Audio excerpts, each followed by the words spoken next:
2025. On January 7th, the agency announced it was postponing a planned spacewalk originally scheduled for January 8th, while teams monitored a medical concern with a crew member living and working aboard the orbital laboratory. That crew member has been in stable condition. NASA announced the following day its decision to return Crew 11 to Earth from the International Space Station earlier than originally planned in order to properly monitor the crew member's health on the ground. Thanks for joining us today. I'm NASA's Leah Cheshire Mustachio, and I'm joined by my colleague at SpaceX in Hawthorne, California, Kate Tice. Thanks, Leah. I'm Kate Tice, Senior Manager of Quality Systems Engineering here at SpaceX. Dragon departed the International Space Station at 5:20 p.m. Eastern Time. That was 2:20 p.m. Pacific yesterday for those of us here in California. They are now on their way to the targeted splashdown site off the coast of San Diego. Splashdown is planned for approximately 12:41 a.m. Pacific, 3:41 a.m. Eastern. Upon departing station, Dragon underwent a sequence of departure burns. The crew had a rest period and has since kicked off preparations for re-entry, including getting into their spacesuits and successfully performing a leak check. Dragon has a series of steps to complete before returning Crew 11 home. First, Dragon will maneuver to the correct altitude and jettison its trunk, which is the cylindrical, unpressurized lower part of the spacecraft. The trunk is currently connected to the aft or bottom section of Dragon, where the heat shield is located. In order to expose the heat shield and get the vehicle ready for atmospheric re-entry, we will jettison the trunk. From there, the spacecraft will use its forward thrusters to perform a deorbit burn, which will put Dragon on a trajectory to return to Earth. That deorbit burn uses Draco thrusters on Dragon, primarily the four located on the forward bulkhead, and is executed at the apogee or the highest point of Dragon's current orbit around Earth. This deorbit burn will alter Dragon's path to ultimately line it up to re-enter Earth's atmosphere and splash down off the coast of San Diego. For these operations, the United States Coast Guard, in coordination with SpaceX and NASA, establishes a safety zone to ensure public safety and for the safety of those involved in the recovery operations. Dragon SpaceX, the team has pulled go for deorbit entry and landing.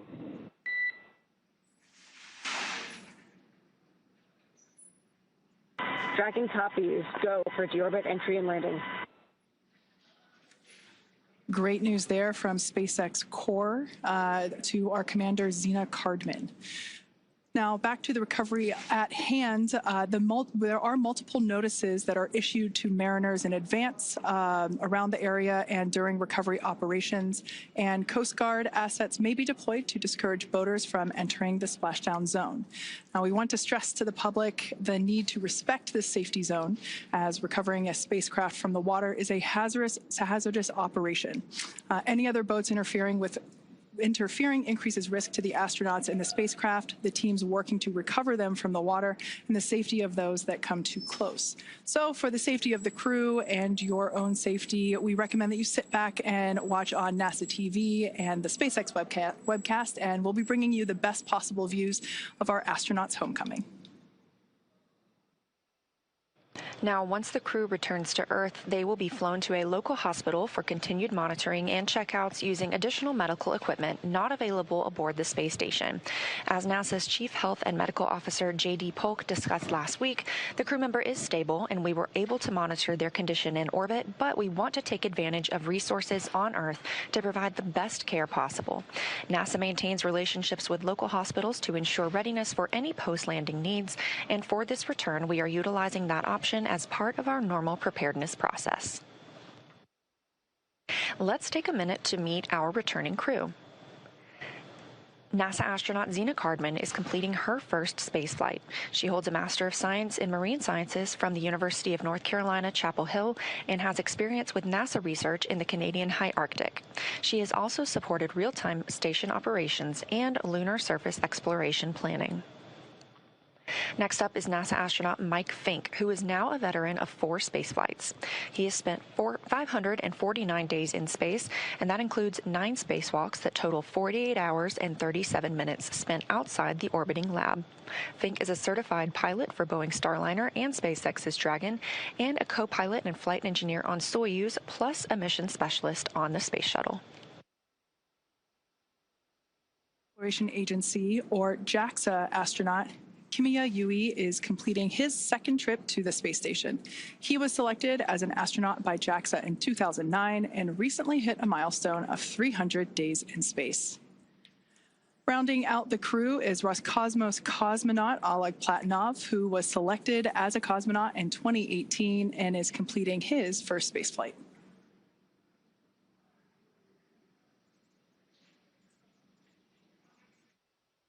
With the Crew 11 departure yesterday, we still have 3 people living and working aboard the International Space Station.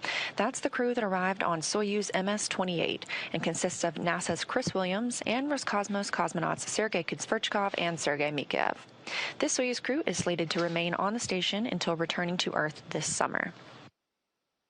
Ahead of the Crew 11 departure from the International Space Station, NASA astronaut Mike Fink handed command of Expedition 74 aboard the orbital complex to Roscosmos cosmonaut Sergei Kudzverchkov.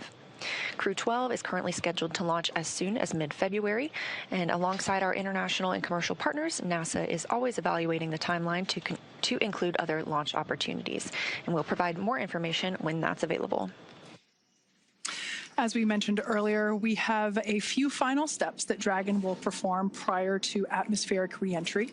The slew or the maneuver to deorbit burn attitude and then the deorbit burn itself. This deorbit burn is the last time that the forward Dracos, which are the 4 thrusters located on top of the spacecraft, just under the nose cone section, it's the last time that they will ignite for this mission. The deorbit burn will place Dragon on a precise trajectory to return to the splashdown zone. As I mentioned earlier, that is off the coast of San Diego. We expect this burn to commence around 11:51 p.m. Pacific time.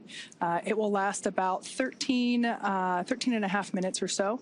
And this is essentially the transition point that Dragon undergoes while it moves from Earth orbit to reentry, atmospheric reentry. So it is the final moment in which we are essentially programming Dragon to fly itself back for its precise landing off the coast of San Diego.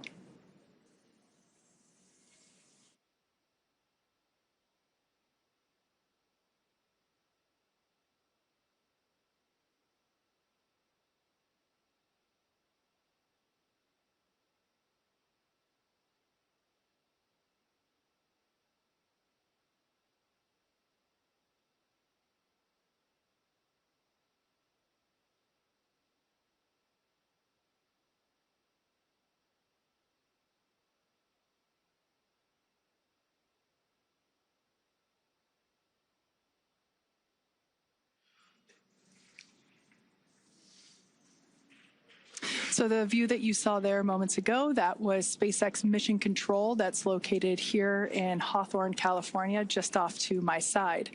That is where our teams monitor Dragon, checking in on all of its systems to help make sure that the crew has a safe journey. Our team there in Mission Control will be following their progress all along the way. You can see operators there on console or on headset, and there are 6 key positions who are monitoring the health of the vehicle and the crew. The mission director, responsible for mission success, is in charge of the room. And then there's somebody that you've already heard once this morning. That person you'll hear talking to the astronauts throughout our operations today. You see them there on your screen. That is our SpaceX Core, which stands for Crew Operations and Resources Engineer. That is the singular voice to the crew. That person is responsible for translating everything that's going on in mission control around them and speaking and delivering those messages efficiently to the crew on board Dragon. Now, the other positions are focused on specific things like vehicle systems and navigation and control, avionics, software, propulsion, life support, and communications with ground segments.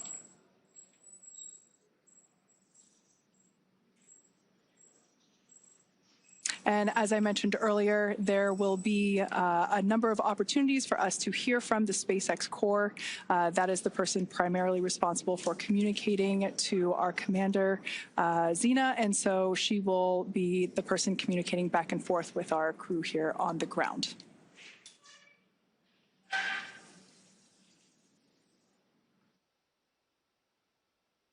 Mission Control Houston on the right side of your screen is staffed 24 hours a day, 7 days a week, 365 days a year.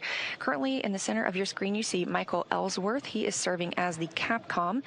He is very similar to the core, like you have in Mission Control at SpaceX, dedicated to talk to the crew members to streamline the communication, and that keeps the astronauts from needing multiple conversations on different subjects. Again, that stands for capsule communicator, but he is not talking with the Dragon spacecraft. This Capcom is speaking with the astronauts living aboard the International Space Station. Capcom sits right next to the flight director, and tonight we have Allison Bollinger on console. The flight director gathers info and data from all flight controllers. There you see Allison in the screen. She leads the team through major milestones and approves or declines suggestions based on pre-established flight rules. We have other key members in the room like ADCO, who controls the attitude or the orientation of the space station. We also have the VVO, which is the visiting vehicle officer, who monitors and works with external teams sending spacecraft to and from the space station. Of course, we have a flight surgeon who the astronauts get a chance to speak with on a regular schedule on a private conference line. We also have Robo, who works with the Canadarm2 and maneuvers it to complete work outside the space station. When astronauts are on a spacewalk, the Canadarm2 is maneuvered by an astronaut within the station. There are plenty other positions, as you can see, and team members who monitor the station's solar arrays, the astronauts' schedules, and even where every piece of equipment and cargo is stored, because it takes a tough and competent team to make a mission successful.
As they're on their way home, let's take a look at the Crew 11 mission patch.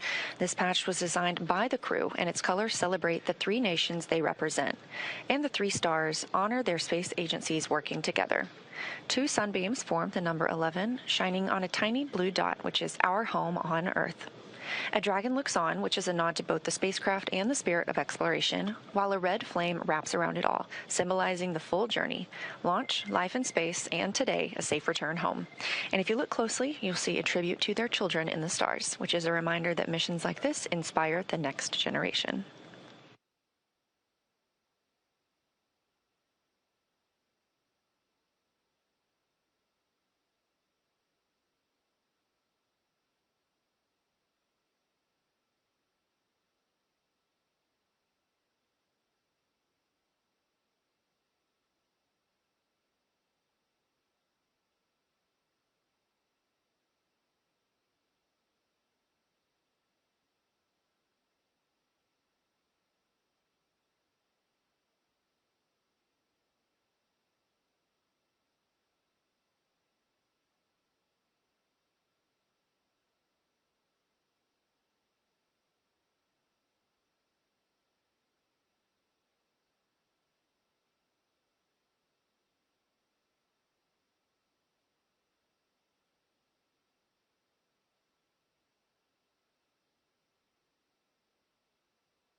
If you're just joining us, thank you for watching. You are tuned into the live coverage of NASA's SpaceX Crew 11 mission and their return to Earth.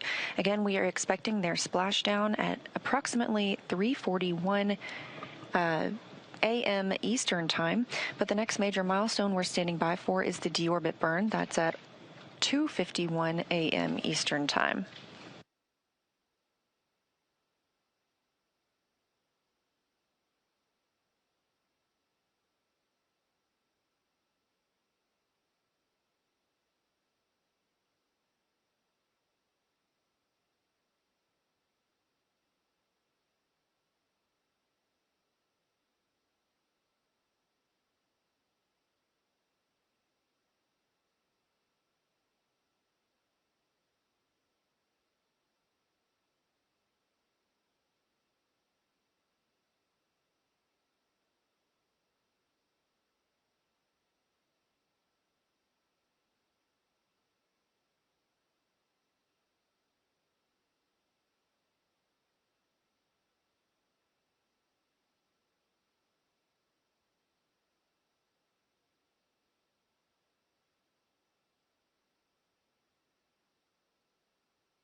Now, before they begin their atmospheric re-entry, let's take a moment to get to know the crew that we're bringing home. NASA astronaut Zena Cardman is commanding Crew 11. She was born in Urbana, Illinois, but calls Williamsburg, Virginia, her hometown. She's a scientist at heart, with degrees in biology and marine science from the University of North Carolina at Chapel Hill. Before joining NASA, Zena did field work in some of the most extreme environments on Earth, including Antarctica, the Canadian high Arctic, and volcanic terrain in Idaho and Hawaii. She was selected as part of NASA's 2017 astronaut class, affectionately known as the Turtles. Zena was originally assigned to Crew 9, but was later reassigned to command Crew 11 to support changes in station operations. And when she's not training for spaceflight, she enjoys rock climbing, writing poetry, and powerlifting. Next up is your Crew 11 pilot, NASA astronaut Michael Fink. He's a Pennsylvania native and a veteran of 3 previous space flights, spending more than a year of his life in orbit.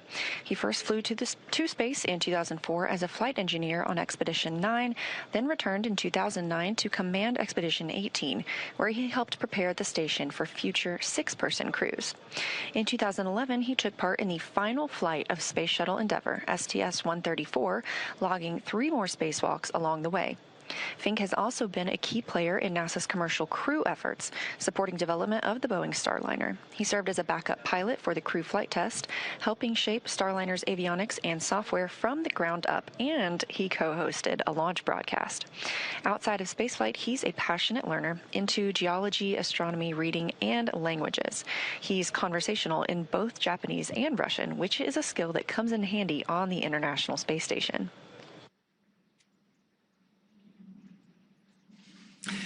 And your Mission Specialist 1 for Crew 11 is Kimiya Yui, representing the Japan Aerospace Exploration Agency, or JAXA.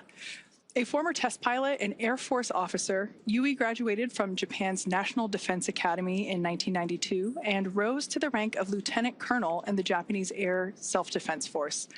He was selected as a JAXA astronaut in 2009 and made his first trip to space in 2015, spending 142 days aboard the International Space Station as part of Expeditions 44 and 45. During that mission, he made history as the first Japanese astronaut to capture JAXA's H-2 transfer vehicle, a crucial piece of cargo hardware. He also helped build out a new experimental module inside Kibo, Japan's laboratory on station, and carried out Dragon SpaceX, 5 minutes to deorbit sequence start.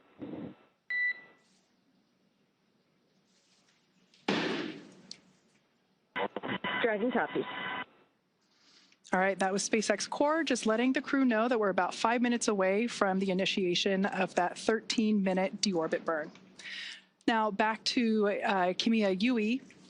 He carried out experiments, 21 experiments, in fact, on behalf of JAXA while on board station.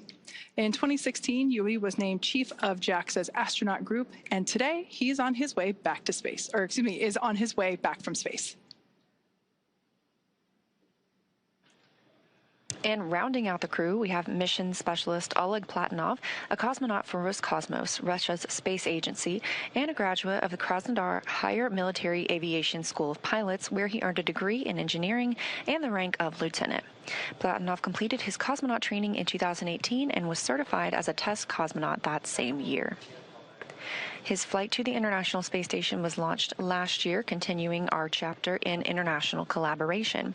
He's married and has one child, and Crew 11 was his first journey to space. Again, we are standing by for the deorbit burn, which will bring Crew 11 home, again, splashing off the coast of California approximately 1 hour from now. That's 3:41 a.m. Eastern Time.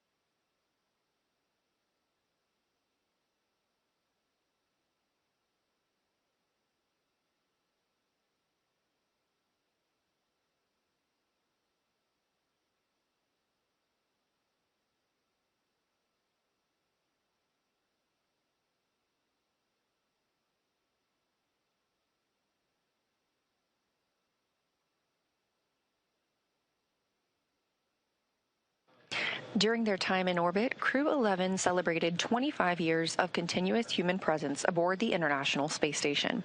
During that time, our unique microgravity laboratory has hosted more than 4,000 experiments from over 5,000 researchers in more than 110 countries, all to help us build the road to the Moon and Mars and understand our universe while helping humanity on Earth.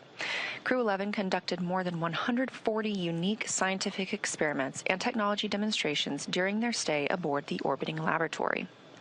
Continuing the space station's legacy of groundbreaking science, Crew 11 worked on experiments to understand bone loss and studied bioprinted human tissues to understand or to ensure the health of astronauts on future missions and improve the quality of life for patients on Earth.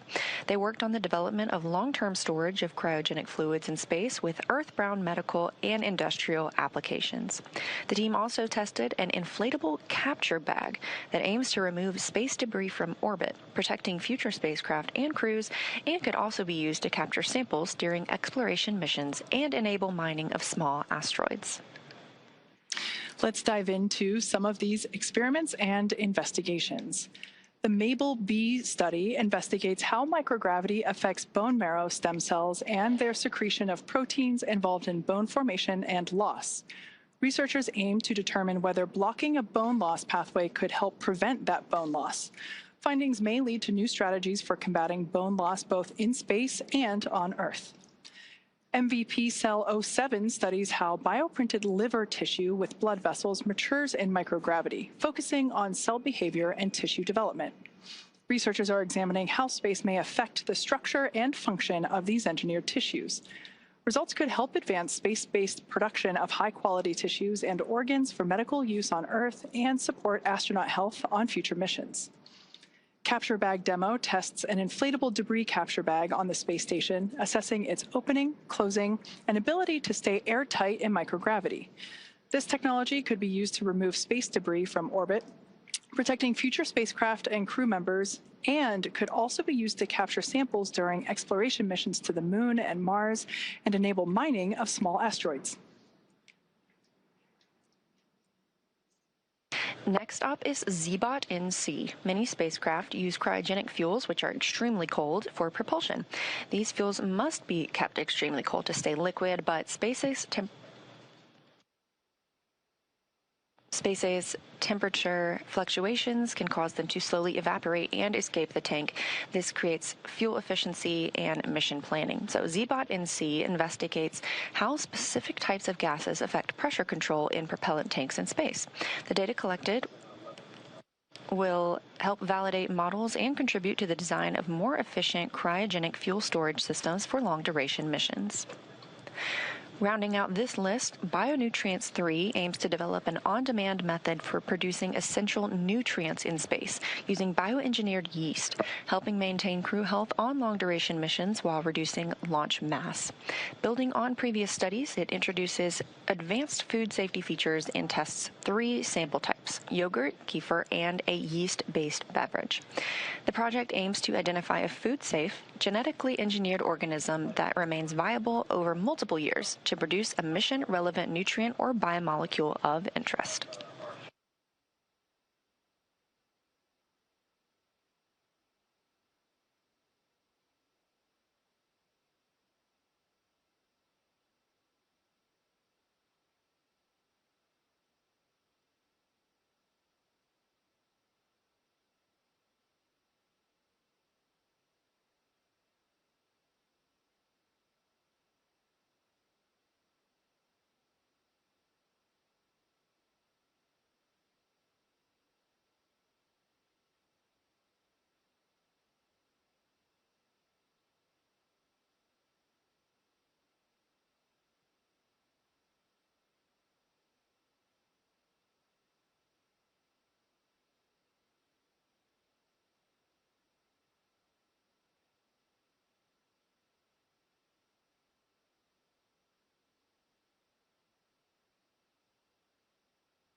If you've just recently tuned in, we are standing by for the call out of the initiation of our deorbit burn. We're expecting that to begin at 11:51 p.m. Pacific time. This is a 13.5-minute long burn that positions Dragon for its atmospheric reentry and splashdown off the coast of San Diego. So like I mentioned, we are standing by. That should be coming here in just a couple of minutes as we expect that to initiate at 11:51 p.m. Pacific time.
As we await that deorbit burn, which we expect to commence momentarily, just a look at some of the Crew 11 statistics.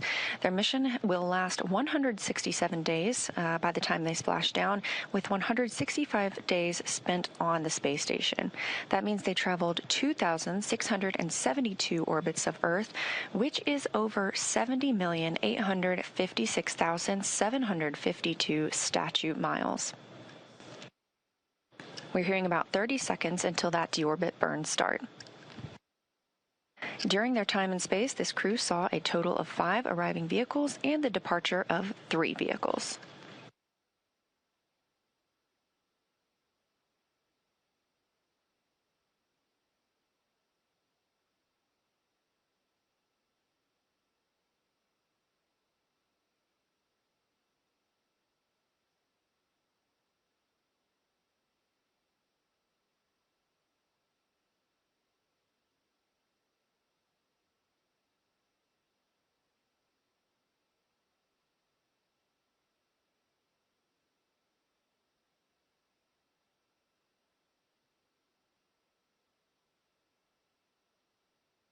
And right on time, at 2:51 a.m. Eastern Time, we have confirmation that the deorbit burn has begun.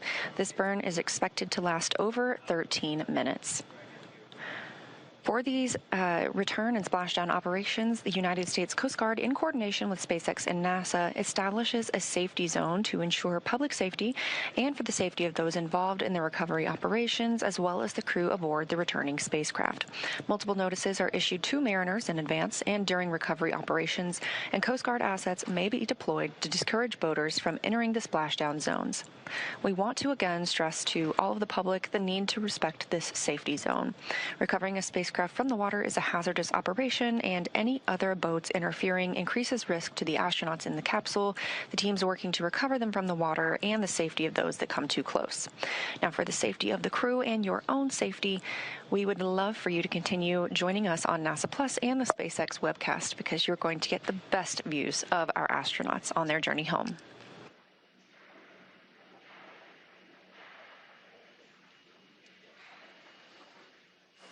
Like Leah said, the best views will be coming to you here on our webcast. However, if you are in the Los Angeles area, the San Diego area there in Southern California, I do encourage you to step outside about 12:30 a.m. as you might be able to see the spacecraft actually re-entering on its way there back to the splashdown site. And if you're lucky, you might even hear a sonic boom. Now, as always, NASA and SpaceX jointly select our splashdown location, and for today, the primary recovery site is there off of the coast of San Diego. The selection process works with a lot of different variables, including the space station's orbital trajectory, what landing sites are available and have favorable weather, how much free flight capability that Dragon has for the trip home, and of course, the sleep schedule for the returning crew members. We'll start with calculating daily return options based off of the space station's current orbit and Dragon's capabilities to maneuver and line up for re-entry. The time from undock to landing at the primary site can vary from less than 6 hours to more than 39. For Crew 11 this evening, their journey is going to be about 10.5 hours in total. Of course, getting home the quickest comes with some obvious benefits, but we always have to make sure that the crew is properly rested for all these dynamic operations. And of course, that would prevent us from scheduling 20-plus hour days for them. Trajectory and ballistics experts provide the daily opportunities that would line up with the Dragon as it's coming back to the landing zones. And then we split them into what we call ascending and descending opportunities.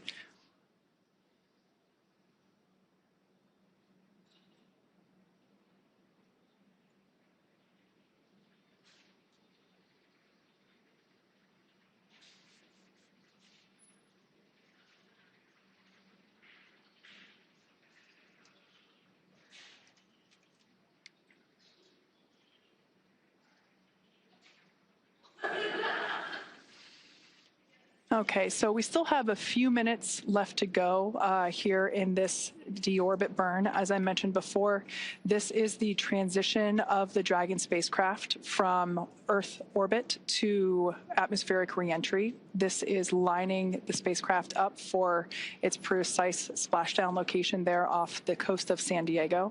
So in a couple minutes, in fact, we expect this deorbit burn to conclude at 12:04 a.m. Pacific time.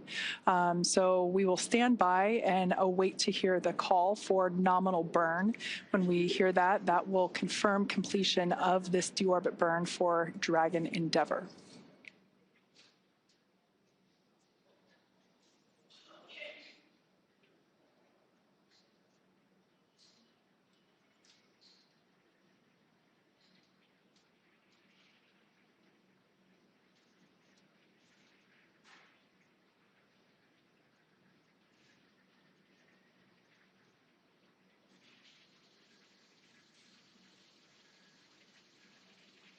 As I mentioned earlier, we will hear primarily the SpaceX core or the crew operations and resource engineer. That is the primary role in mission control that is responsible for communicating with the Crew 11 spacecraft. That individual is seated there on the left-hand side of your screen. That is SpaceX Hawthorne Mission Control. Also seated there, I believe I see my boss, SpaceX Vice President Bill Gerstenmaier, sitting there in the front row. This group of operators are standing by and monitoring Dragon's progress throughout this burn.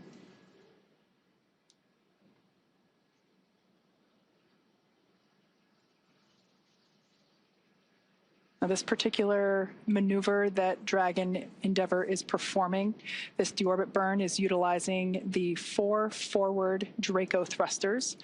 We say forward because that indicates that it's basically the language indicating that they're located at the top of the Dragon spacecraft. These 4 Draco thrusters, this is the last time that they will be utilized for this mission. This deorbit burn will last for a total of about 13.5 minutes.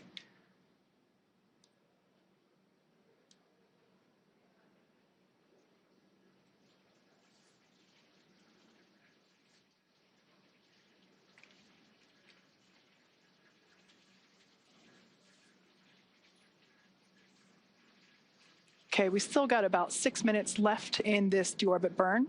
As we wait for a conclusion of the deorbit burn, let's talk about Dragon Endeavour's journey from the space station so far. Shortly after its separation, Dragon used its Draco thrusters to move away from the station in a series of carefully choreographed maneuvers, or departure burns, and those were done to increase the distance between the spacecraft and the space station. Dragon also executed a phasing burn to lower its orbit and line the spacecraft up with its landing location. Following the phasing burns, Dragon is now completing its deorbit, which will be followed by reentry and splashdown. During the deorbit sequence, several things will happen, including trunk separation, closure of the nose cone, as well as deployment of the drogue and main parachutes, ultimately followed by splashdown.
Again, if you're just joining us, this is the live coverage of NASA's SpaceX Crew 11 mission return to Earth.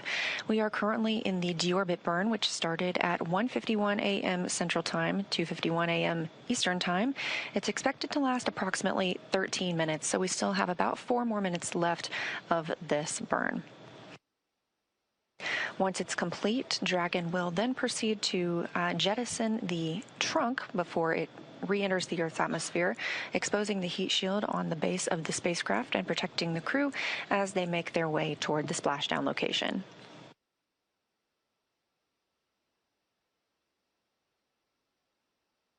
And we are anticipating splashdown at 3:41 a.m. Eastern, 2:41 a.m. Central Time off the coast of California.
All right, we have just over a minute remaining in this 13.5-minute burn. This is the deorbit burn. This is the final burn for the forward Draco thrusters. It is placing Dragon on its final trajectory to the splashdown location off the coast of California. We're targeting one of our 3 pre-designated locations. This one will be just off the coast of San Diego.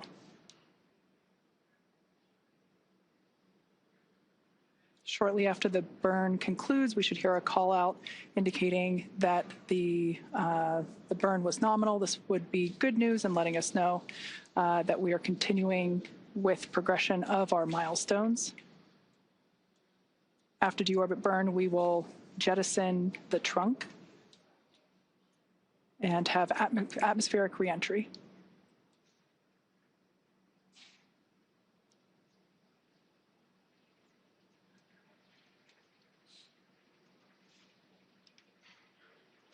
All right, so there's about 10 seconds left in this burn, so we're going to stand by and listen for that call out.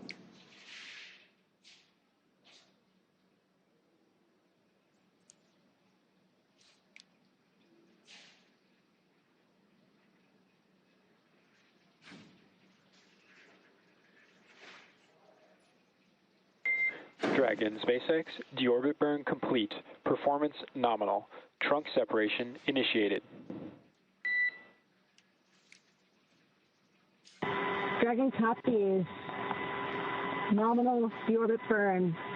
Trunk separation process initiated. Okay, good words there from SpaceX Core, letting our Crew 11 team know that the deorbit burn was as expected. Now, to prepare for these upcoming events, Dragon is currently doing a couple of things autonomously, such as isolating the thermal control system fluid loops from the radiator. This system is what will help keep the internal temperature of Dragon comfortable during the crew's reentry. Dragon is also initiating separation of the claw mechanism, which will terminate all data, power, and fluid connections between the spacecraft and the trunk, and that is all done in preparation for trunk separation. Nominal trunk jettison. Dragon copies.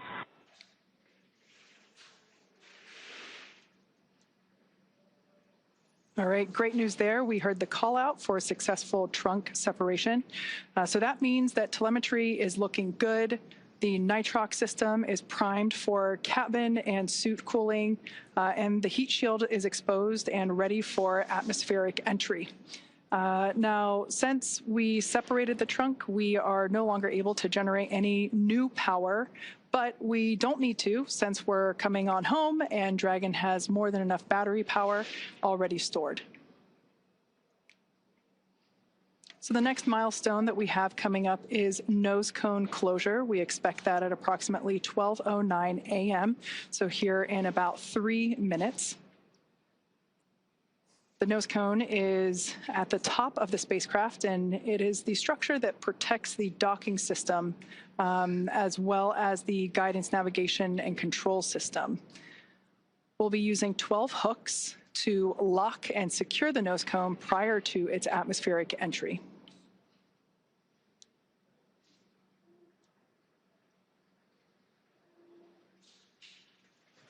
That's right, we are standing by for nose cone closure, expected just a few minutes from now, and as you can tell, things are picking up a little bit more quickly as we prepare for splashdown, again expecting that to come at 2:41 a.m. Central Time, 3:41 a.m. Eastern. So right now, Dragon is inhibiting those forward bulkhead Draco thrusters. We just used those to complete the deorbit burn, meaning they will not fire again, and ensuring it's safe to latch the nose cone for re-entry.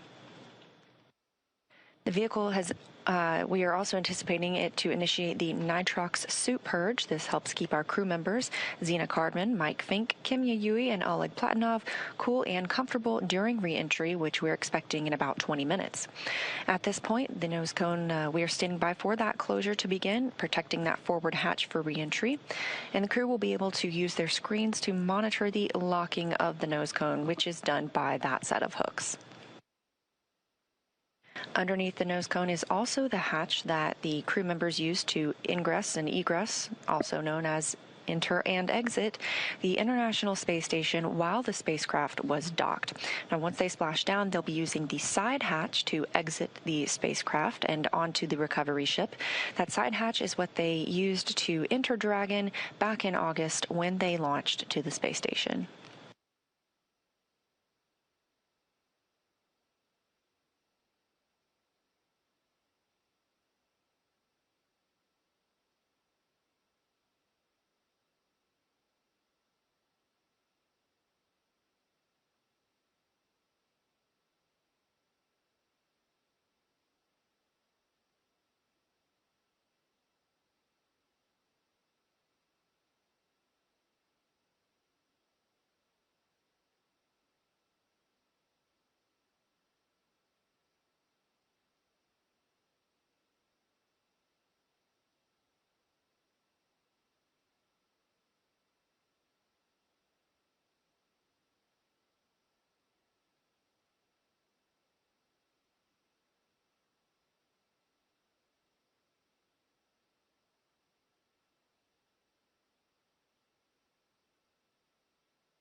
For those of you that have just recently joined us for Crew 11 Splashdown, we have completed the deorbit burn that set Dragon on its precise trajectory back to our splashdown location off the coast of San Diego, California. We've also jettisoned the trunk, and we've just closed the nose cone. So these are the final physical changes for the Dragon spacecraft prior to its atmospheric entry. And we expect that entry period to begin about 12:30 a.m. Pacific time, so in about 20 minutes or so.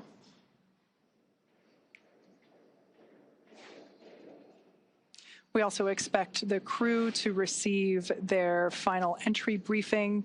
This is where the SpaceX core will communicate any changed details, such as timeline shifts to the anticipated loss of signal and acquisition of signal, as well as the entry period. We should also find out what the wave height and wind speed is there at the splashdown location. But when I was coming into work this evening, I did see some stars outside, so hopefully that's a good indication that we've got some smooth seas out there awaiting the crew.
As we are in the process of the hooks and latches driving to secure and close the nose cone, just a recap of what we've seen so far tonight. The spacecraft undocked from the International Space Station earlier today. This crew, Crew 11, spent 165 days aboard the orbiting laboratory, but 167 days in space altogether, if you count the time they have spent getting to and from the space station. At 1:51 a.m. Central Time, 2:51 a.m. Eastern, the spacecraft executed the deorbit burn. That was an approximately 13-minute-long burn, committing the spacecraft to coming home and splashing down off the coast of California. We're anticipating that splashdown in less than 30 minutes from now, 2:41 a.m. Central. After the nose cone closes, we will begin seeing our reentry process, and part of that is a communications blackout. We lose communication with the spacecraft. This is an anticipated and tracked milestone as they go through reentry and plasma builds up around the spacecraft itself. We do regain that communications shortly thereafter, and following that, we anticipate seeing drogue parachutes deployed. There are 2 of those, as well as 4 main parachutes, slowing down the spacecraft to a splashdown time of, again, 2:41 a.m. Central Time. So we're just standing by for confirmation of nose cone closure.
Dragon SpaceX, nose cone secured for entry.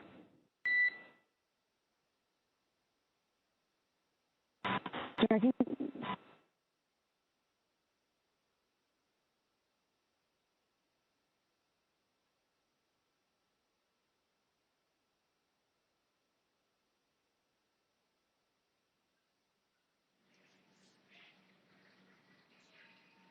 Okay, we heard good news there. The nose cone is closed and secured, locked in position, ready for atmospheric reentry.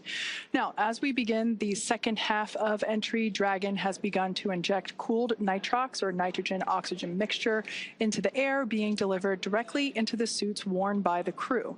Again, this is what will allow our crew members to remain comfortable while external temperatures reach up to 3,500 degrees Fahrenheit. Meanwhile, the heat shield is pointing forward, essentially leading Dragon to our landing site just off the coast of San Diego, which is important as it will be doing a lot of the work during this reentry. So let's talk a bit more about the heat shield. Dragon's primary heat shield is comprised of PICA 3.0, which stands for Phenolic Impregnated Carbon Ablator. Now, the first gen PICA was actually initially developed by NASA for studying and sampling comets within our solar system. SpaceX partnered with NASA to develop PICA X, which was the second gen product. Dragon SpaceX for entry briefing. Report when ready to copy.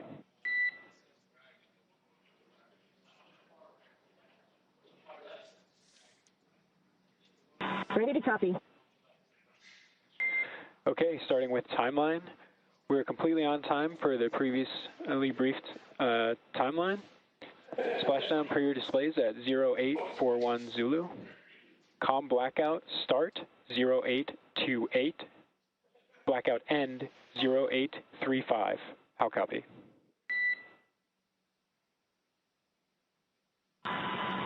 Copy, we are on time for 0841 splashdown per the timeline. COM blackout start 0828, COM blackout end 0835. That's a good readback. We have a nominal vehicle status. We're tracking an on-target arrival to San Diego with pristine weather conditions for splashdown. Recovery team is on site and ready to support.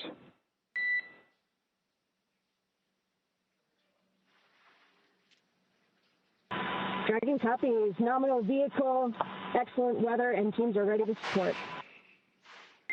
And with that, please report when tablets are secure, restraints are tightened, and visors are down.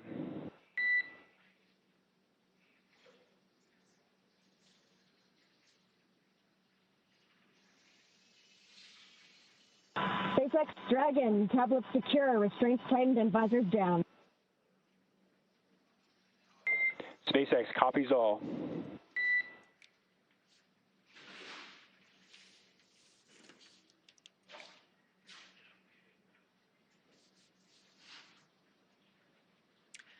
All right, so as expected, that was our entry brief to the crew, letting them know that there were actually no updates to the anticipated timeline this morning. So that's great news. Everything is looking well on timed with our anticipated timeline. So as we mentioned before, we expect our anticipated loss of signal to occur around 12:28 a.m. Pacific. So in just about 8 minutes from now, we will have, we anticipate that signal to be regained or anticipate that signal to be acquired again at 12:35 a.m.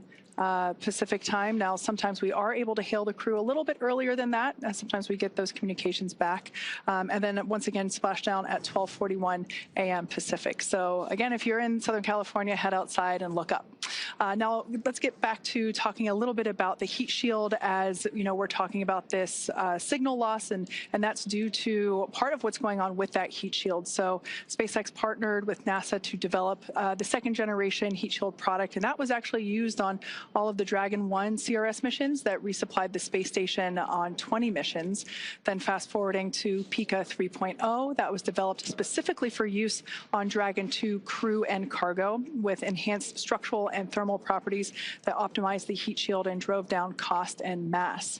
So the remainder of Dragon is composed primarily of a SpaceX proprietary ablative material. That's another class of thermal protection, which is lighter weight versus Pika and protects the underlying composite structure during the reentry phase, and that's to ensure the structural capabilities of the spacecraft are maintained.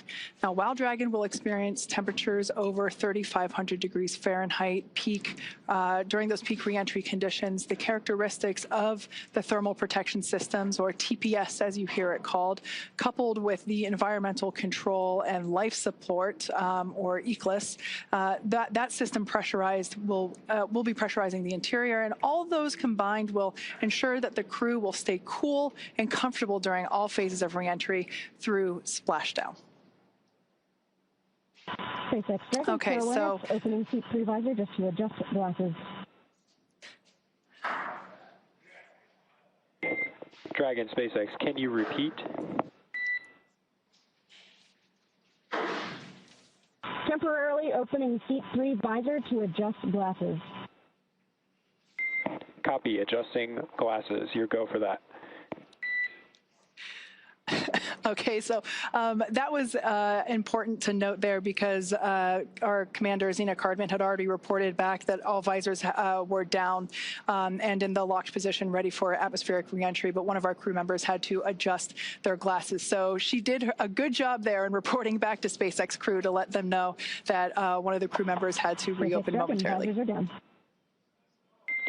We copy. Visors are down. 5 minutes until predicted calm blackout. See you on the other side at 0835.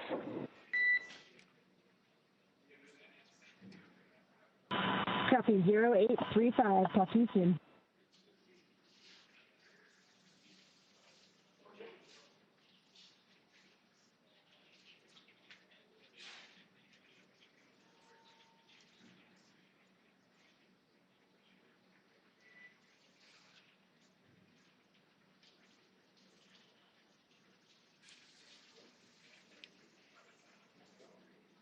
Okay, so as we have been saying, everything that Dragon and the crew on board does is carefully choreographed, not just the maneuvers that the spacecraft is executing, but the communications between our crew here on the ground and our crew in space. So, Leah, we can see all of that being perfectly demonstrated with what's going on now. Absolutely, and we are standing by for the reentry portion when we expect to lose communications with the spacecraft, but we will regain that communication after they have begun re-entering the atmosphere. So once Dragon has re-entered the Earth's atmosphere, a series of parachutes will deploy to slow the crew's descent. First will be the 2 drogue chutes, followed by the 4 main chutes to guide Dragon to its first contact with Earth since launching in August. Dragon will automatically deploy these parachutes when different pressure and positioning sensors on the spacecraft detect that they are at the right speed and altitude. The spacecraft velocity at drogue deploy is approximately 350 miles per hour, and they deploy at about 18,000 feet. You're getting a live look inside the cabin right now. That's Crew 11 preparing for their re-entry period.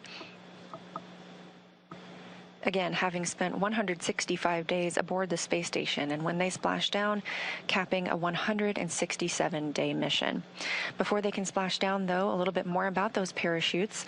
The next that we will see deploy will be the main parachutes. There are 4 of those. They deploy at approximately 119 miles per hour, or I should say when the spacecraft is traveling about 119 miles per hour, and they deploy at about 65,000 feet. And at splashdown, Dragon is traveling approximately 16 miles per hour, which is a pretty good deceleration from the about 17,500 miles per hour that they were traveling while in Earth orbit with the International Space Station. Now, the highest G load the crew will experience during re-entry is approximately 3 to 5 Gs, so about 3 to 5 times what we are experiencing right now standing on Earth. This view is over the shoulder of Commander Zena Cardman and pilot Mike Fink of the Crew 11 spacecraft. In this view, you can see their crew displays. They're able to monitor everything happening with the spacecraft. However, all the next milestones should be completely autonomous and hands-off for the crew.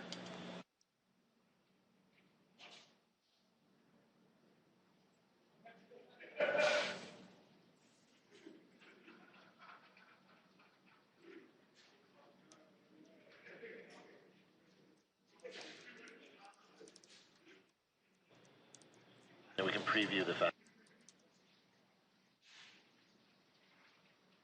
And we just heard that the crew is in entry attitude, and we are anticipating losing this view and losing our audio communications with the crew in just a minute or so as they enter this entry interface. They'll be traveling and experiencing heat outside the capsule at approximately 3,500 degrees Fahrenheit. And as they are traveling and re-entering Earth's atmosphere, a plasma builds up around the capsule that prevents us from communicating back and forth with the crew. We expect to regain communications with them about 7 minutes later, but we're still getting great views right now.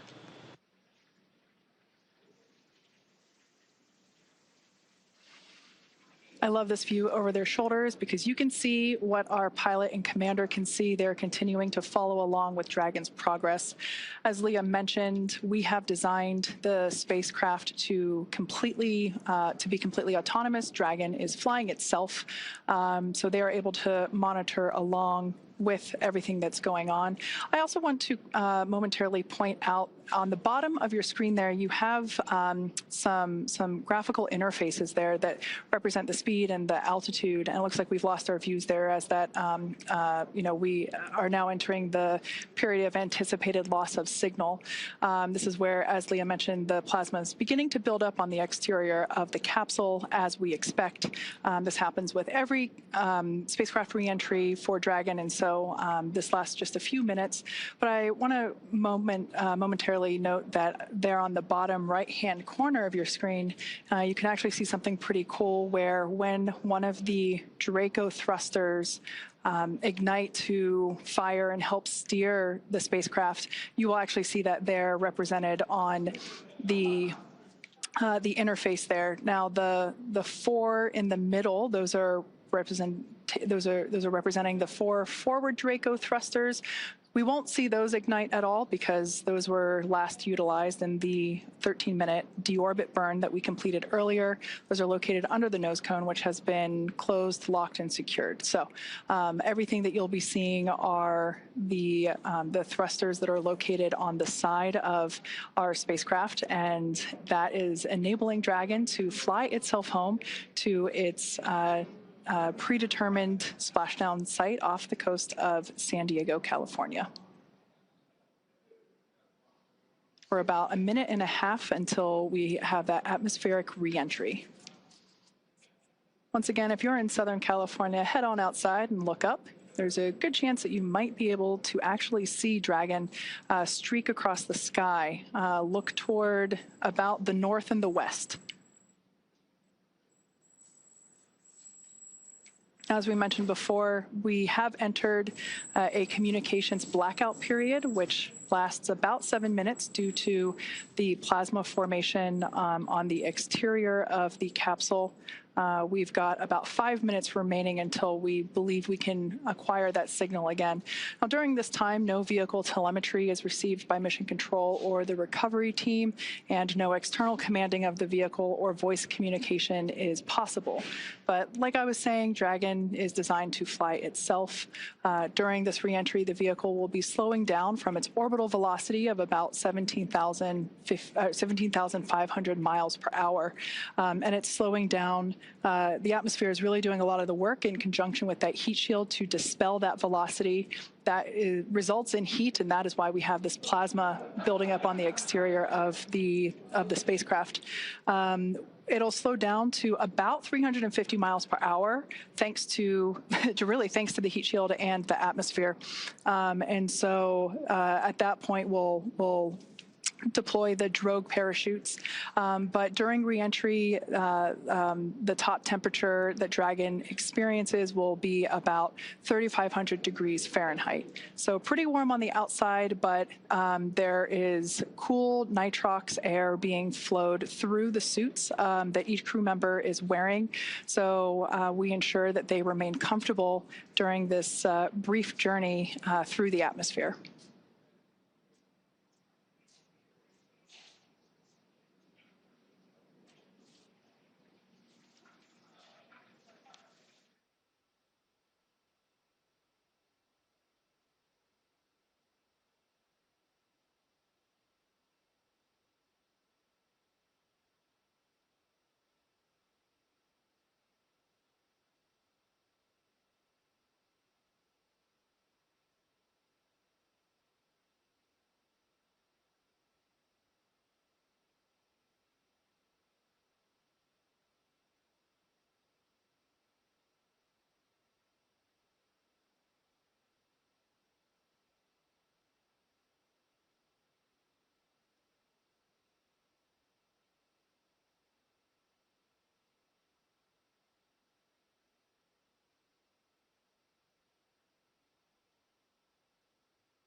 Now, while we await AOS, or acquisition of signal, let's go through a brief recap of today's events. Hatch closure took place at 2:29 p.m. Central Time after all 4 crew members floated into Dragon for their ride home. They took time to configure the spacecraft cabin, put on their suits, and get seated ahead of undocking, which occurred at 4:20 p.m. Central. Dragon's departure burns helped move it out of the keep-out sphere and approach ellipsoid, which are both invisible boundaries we monitor around the space station. Since then, we completed the deorbit burn at 1:51. Oh, and you're getting your first views of re-entry. This is live, and if you're in California, you can go see this with your own eyes. This is Crew 11 re-entering after 167 days in space. Again, we are in a loss of signal period. This is a tracked period as the spacecraft re-enters Earth's atmosphere. We anticipate regaining signal with Crew 11 momentarily, and when the spacecraft reaches an altitude of 18,000 feet above Earth, 2 drogue chutes will deploy to slow it down ahead of the 4 main parachutes deploying at 6,000 feet in altitude. Now, Splashdown will be the milestone we will see after that, which is expected for 2:41 a.m. Central Time. So again, we're standing by for acquisition of signal and continued communication with Crew 11, expecting that just a few minutes from now.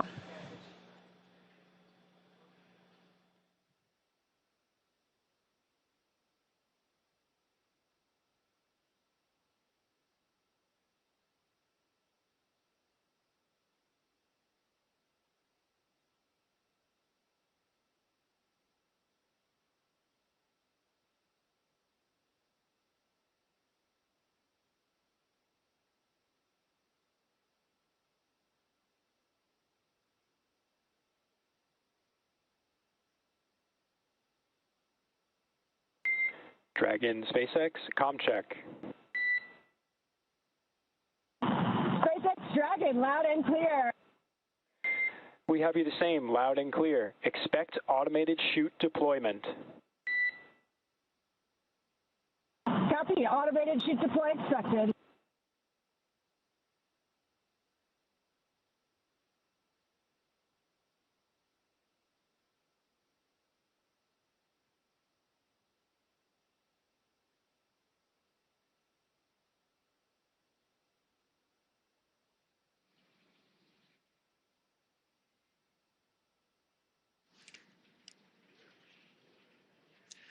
All right, so there we heard that we had confirmation of that acquisition of signal, or AOS. It actually came in a minute early, so that's good news there. We heard the core inform the crew to expect drogue parachute deployment that happens when Dragon senses the right speed and altitude. So that's roughly about 350 miles per hour and around 18,000 feet in altitude. There we have a view from... GPS converged. Expect nominal altitude for drogue chute deploy.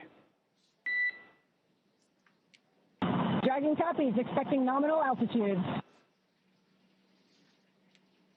So we'll have that drogue deploy in about a minute from now, but we have our first views from the WB-57. This is a high-altitude tracking plane that is providing these thermal signatures via infrared. This is really cool to see here as we continue to track Dragon on its way back to planet Earth.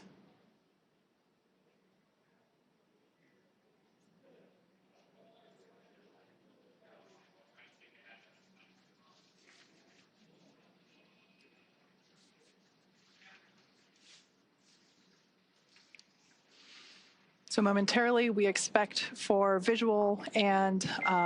Brace for drogue window. Drogue brace.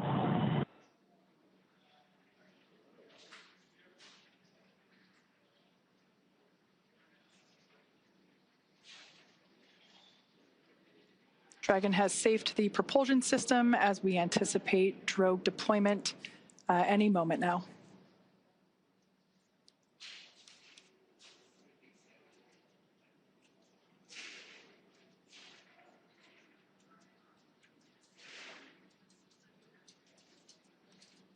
Drogue parachutes are utilized to stabilize and decelerate the vehicle further prior to deployment of the main parachutes.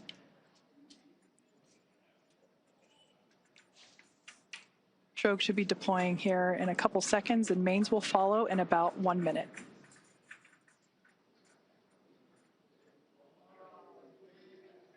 There we have visual confirmation of drogue deploy. Visual, 2 healthy drogues. Kind of a cool shot. Copies.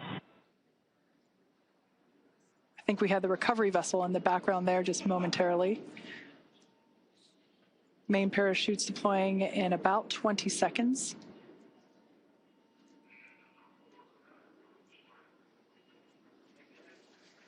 The main parachutes deploy when the vehicle's about 119 miles per hour and around 6,000 feet.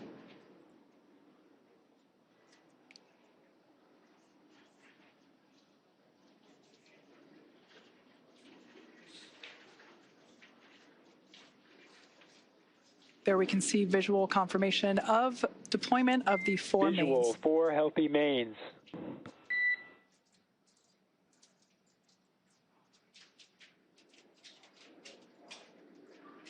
These main parachutes help decelerate the spacecraft even further. So they deploy around 119 miles per hour, and they'll decelerate it down to about 15, 16 miles per hour. And that will be the speed in which the spacecraft is traveling upon splashdown. Once again, we're anticipating splashdown at 12:41 a.m. Meters. Copy, 1,000. We'll now begin to hear Crew 11 Commander Zena Cardman call out the altitude from her seat there in Dragon Endeavour.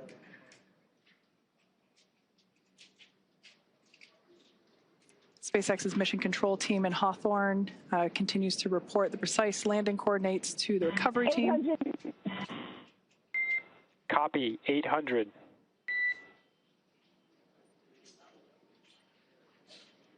Those main parachutes now fully reefed or inflated. We ensure that the parachutes inflate over a few seconds to help reduce the shock to the system. 600 meters. Copy, 600.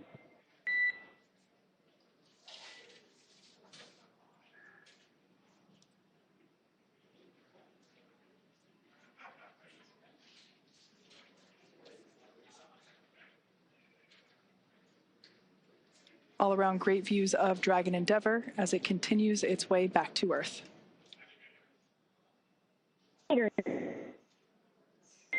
Copy, 400. Crew are braced.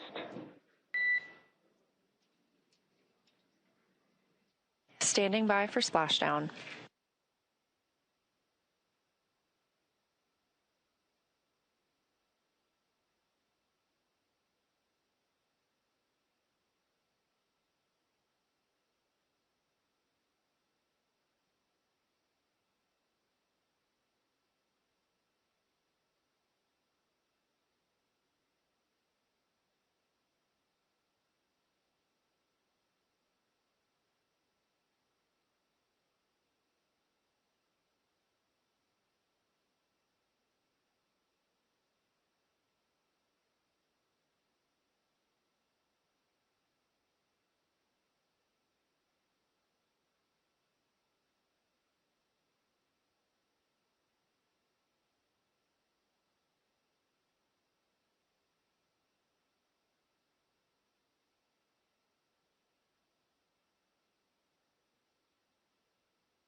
Splashdown of Crew 11.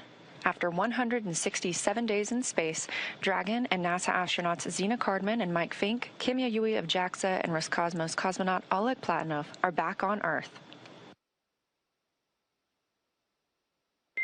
Dragon, SpaceX, we see splashdown. SpaceX Dragon, copy, concur. Splashdown and mains are cut. We are in 4.800. SpaceX copies, and we see the same. Mains cut. On behalf of SpaceX and NASA, welcome home, Crew 11. SpaceX Dragon, it's so good to be home. With deep gratitude to the teams who got us there and back.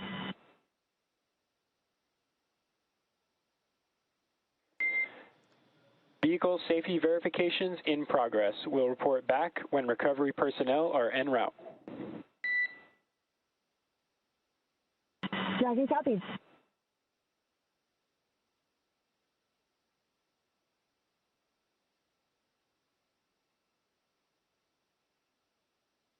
Again, we have splashdown of NASA's SpaceX Crew 11 mission, a 167-day mission, 165 of those being spent on board the International Space Station, now splashing down off the coast of California.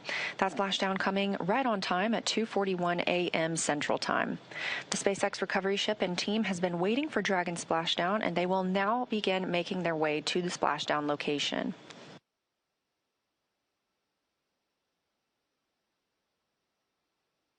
It looks like we even have a couple of visitors around the spacecraft. If you look very closely, you might even see some dolphins.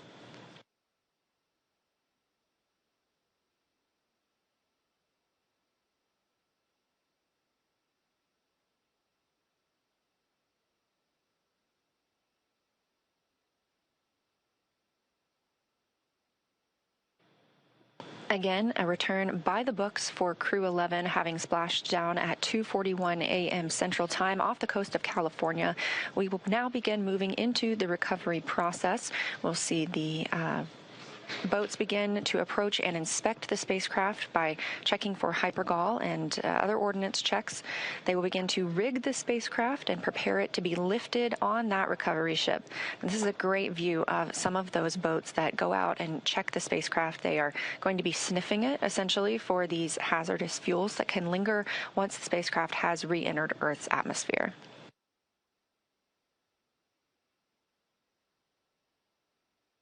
SpaceX Dragon, 49800, Section 3. We are in Stable 1. SpaceX copies. Stable 1.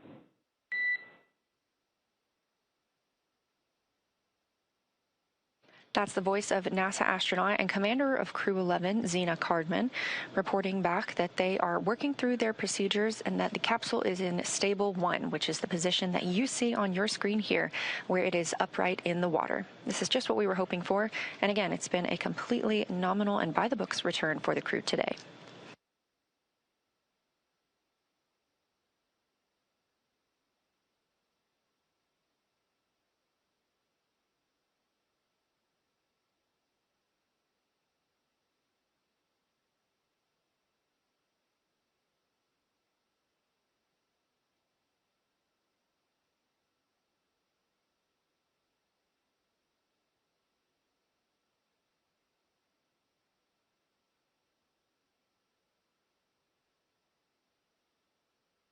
This is a live view of Crew 11 aboard Dragon from the SpaceX recovery vehicle, or from their SpaceX recovery ship.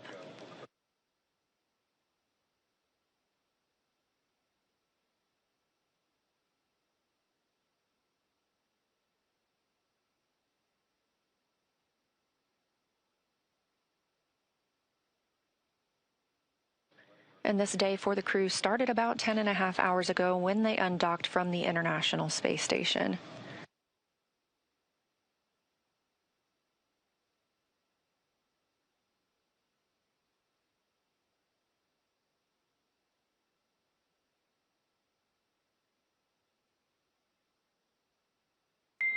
SpaceX recovery teams have been given the go to approach. SpaceX is go for recovery personnel to approach. Expect personnel alongside in 1 minute. Copy, 1 minute. Thank you.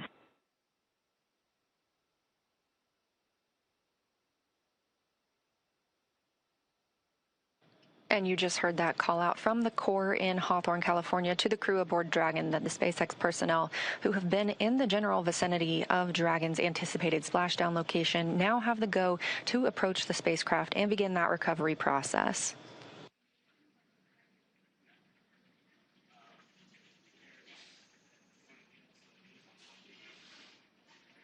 All right, so as we heard, we are now standing by for recovery of the Dragon Endeavour spacecraft with NASA astronaut Zena Cardman and Mike Fink, Kimia Yui of JAXA, and Roscosmos cosmonaut Oleg Platonov, who are inside that spacecraft that you see there. Now, Dragon has already, I would also like to point out, we've got some folks here are approaching the spacecraft now that they have gotten the okay for the approach. They're on some fast boats there. This is the SpaceX recovery team. Personally, one of my favorite teams to work with here at SpaceX. They're a really scrappy crew, and they're going to work really quickly here to get the Crew 11 team out of the water. And it's always a lot of fun to watch these operations proceed. Now, Dragon has already autonomously completed several steps to safe itself following splashdown.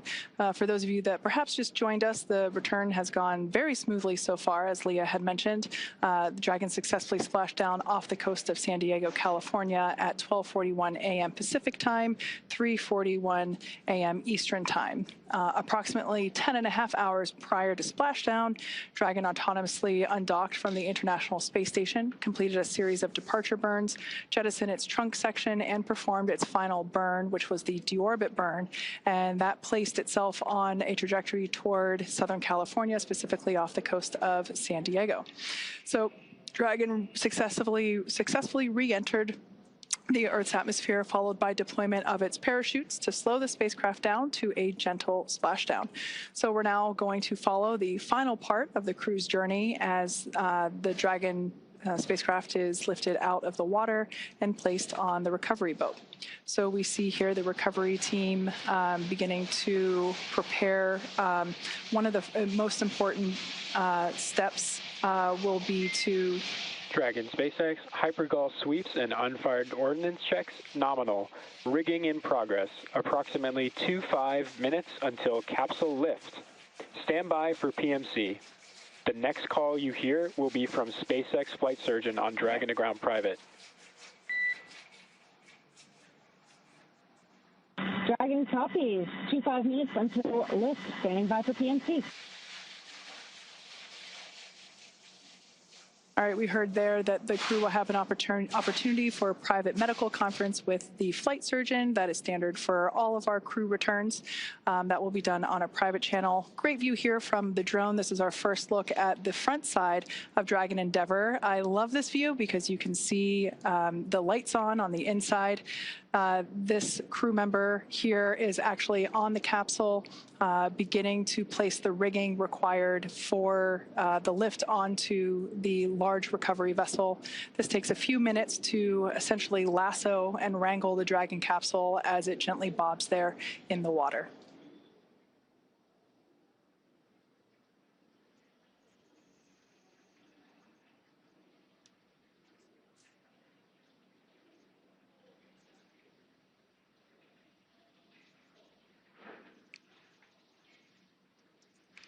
Not in the picture, there is another fast boat that is recovering the parachutes from the water. Those were automatically cut or released from Dragon upon splashdown, and we retrieved those from the water. This fast boat here is helping to assist the rigging of the required straps and equipment for the spacecraft recovery.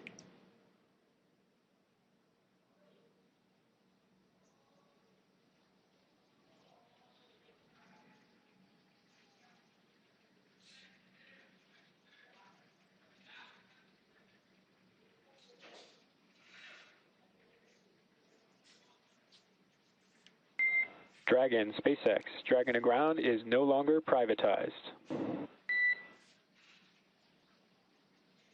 Dragon copies.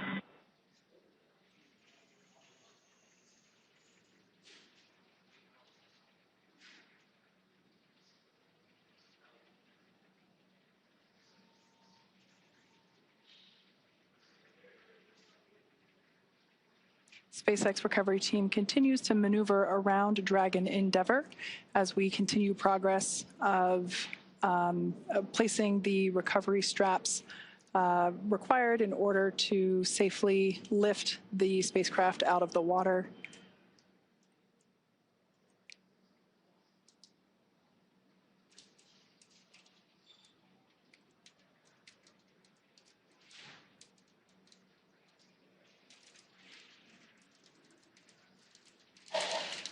Something we heard called out earlier prior to the closest approach that we see now was completion of the safety sweeps. That was just indicating that the recovery team performed the required checks to ensure that there weren't any unfired pyros, which are used to... Dragon, be advised, transitioning forward link. Comm will be unavailable for approximately 5 minutes.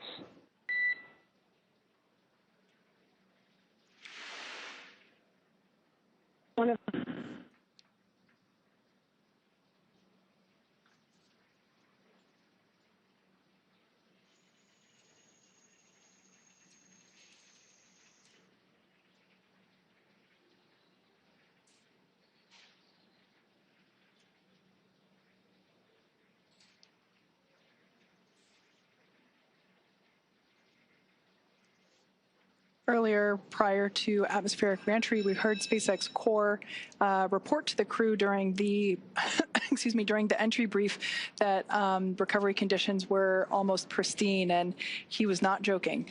It seems that the weather, the waves are pretty smooth out there. And Leah mentioned earlier that there are some dolphins out to play as well. Perhaps we might be able to get to see those as the recovery vessel gets a little closer to the spacecraft.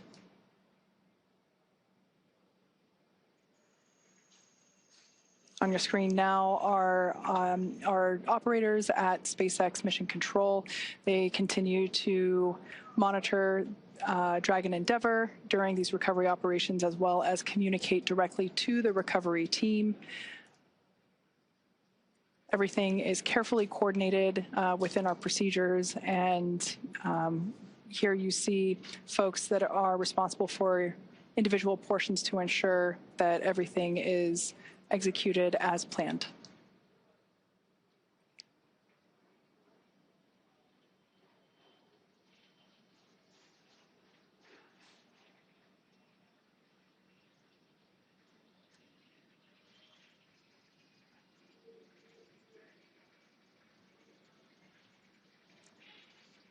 If you've just recently joined us, we had a perfectly nominal re-entry of Dragon Endeavour. The crew splashed down exactly on time at 12:41 a.m. Pacific time off the coast of San Diego. The recovery team has arrived at the splashdown location and are placing the required straps onto the Dragon spacecraft. The crew are safely inside. Nobody is allowed to pass go just yet. We still have to lift the spacecraft out of the water and onto our recovery vessel. Dragon SpaceX, forward link transition complete. Comm check. We've got you loud and clear. We have you the same.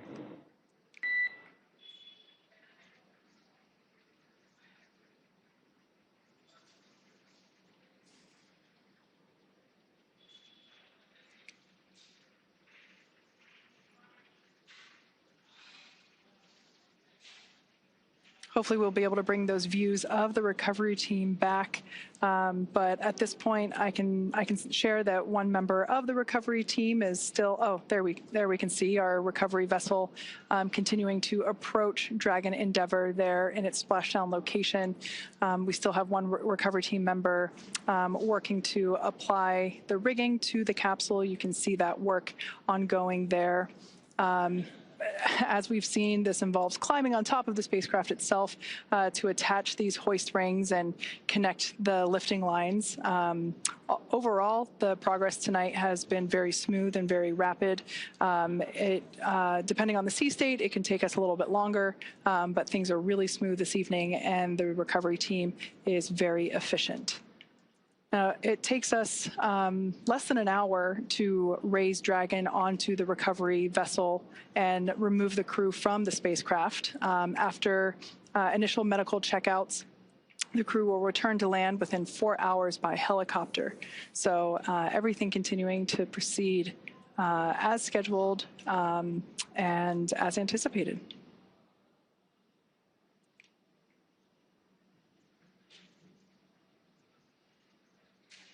The ring that you see there on the deck of the, of the recovery vessel, that is what we refer to as the nest. That is where the Dragon Once lifted out of the water using the hydraulic lift there at the aft end of the recovery vessel, the Dragon spacecraft will be lifted and placed into that nest, and that nest will then be translated forward on the recovery vessel up to where the egress, the egress bay is located.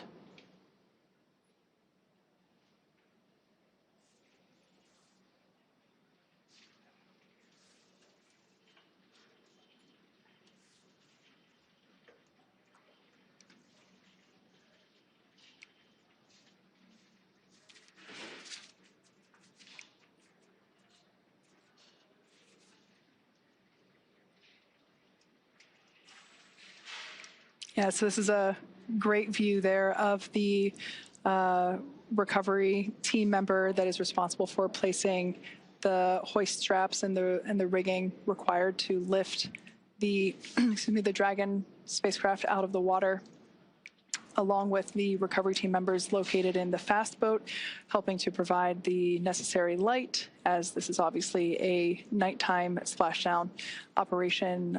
We've done several of these before. As you can see there, the sea state is super calm, and I'm assuming some really nice conditions to be working in right now. Over time, we can see the primary recovery vessel. This is our recovery vessel Shannon, named after, of course, Shannon Walker, who flew on Crew 1. She is the first female astronaut to fly in our Dragon spacecraft. So we have this vessel named after her. And we can see Shannon slowly but surely getting closer and closer to Dragon Endeavour as it patiently waits there in the glass-like water.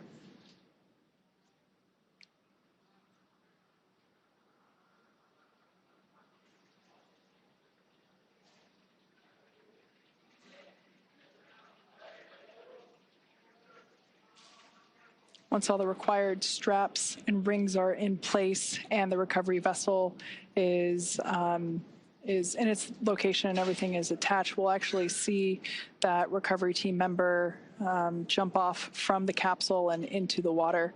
It's one of my favorite moments of the recovery process.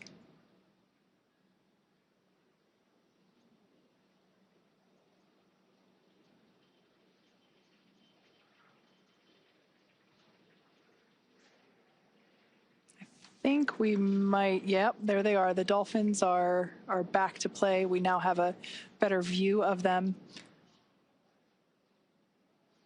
I'm sure they're very intrigued by all the lights that are in the area here in the middle of the night in Southern California.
If you've just recently joined us, you're tuning in at a great time.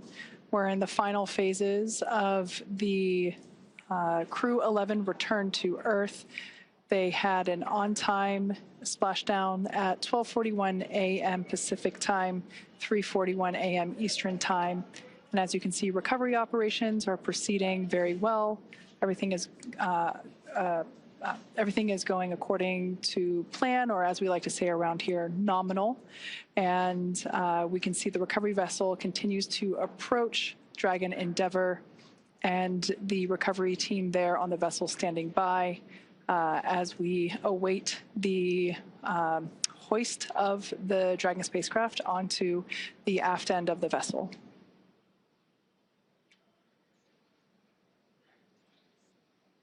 I can say once we make the final approach here to the Dragon spacecraft, the hoisting actually happens.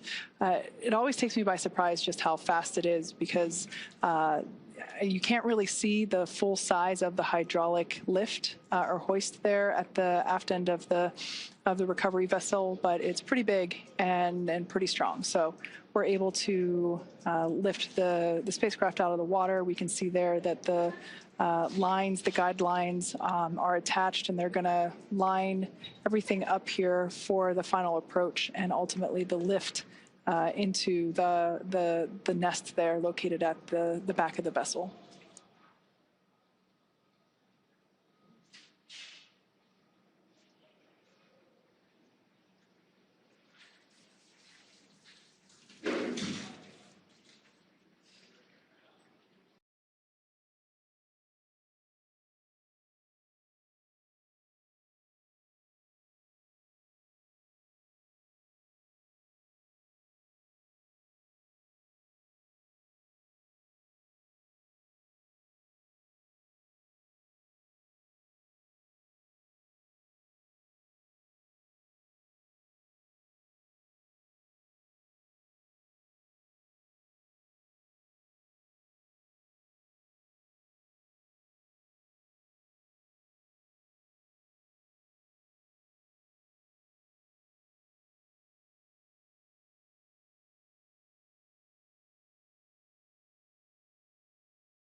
Now, as you can see, the recovery teams are preparing to lower the vessel's hydraulic lift mechanism, and that's going to bring the spacecraft into the on-deck translation system, also known as the nest. Dragon will remain in the nest during crew extraction and then for the journey back to port.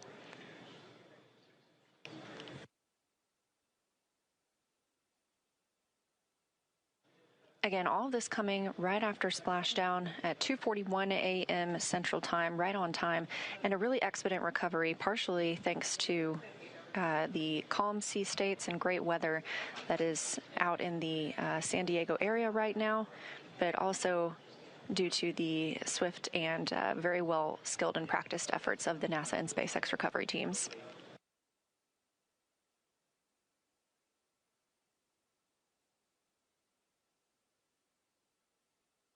The spacecraft is now being lifted. It'll be set on the nest and centered. It'll be oriented so that the side hatch is facing forward for the crew to egress. It'll be moved into the hangar underneath that helipad that you see illuminated in green on the top of the ship, and then pulled towards the mezzanine area so that the crew can be helped outside of the hatch. Once open, a SpaceX medical doctor will be the first to check in on Cardman. Fink, Yui, and Platonov are Crew 11 crew members and see if they're ready for egress or exiting the vehicle. This is a standard procedure for all of our crew returns.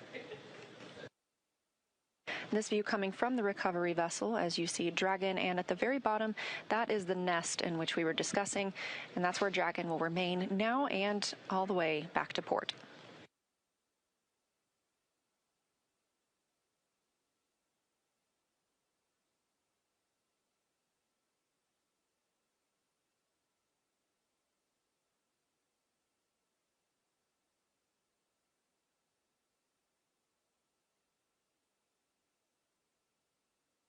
You can also see, facing forward, that is Dragon's side hatch we were discussing. This is the same hatch they used to enter the spacecraft on launch day in August. And of course, this is different from the top hatch. You can not see that because it's underneath the nose cone at the very top of the spacecraft. We've been following along all the way through deorbit burn and nose cone closure tonight. That top hatch underneath the nose cone is what the astronauts and cosmonaut used to enter and exit the International Space Station while Dragon was docked. So before we open this side hatch, the spacecraft's cabin pressure must be equalized with the outside environment.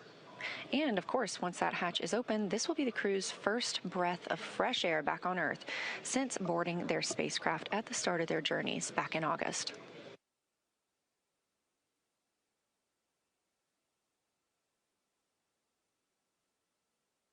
Again, a very by-the-book return. Platform. Dragon copies. Now, that voice speaking with the astronauts and cosmonaut on the Dragon spacecraft is still coming from the core in SpaceX Mission Control in Hawthorne, California. These team members are making sure that all thrusters are covered before they begin to maneuver the spacecraft toward that egress platform. We'll be standing by live the entire time.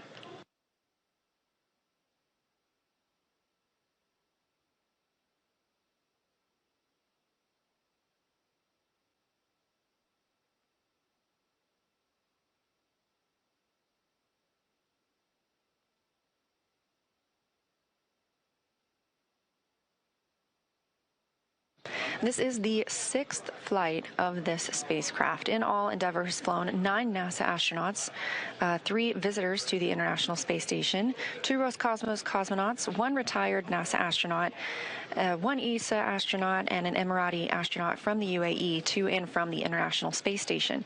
Again, this is the 6th mission for this Dragon spacecraft named Endeavour.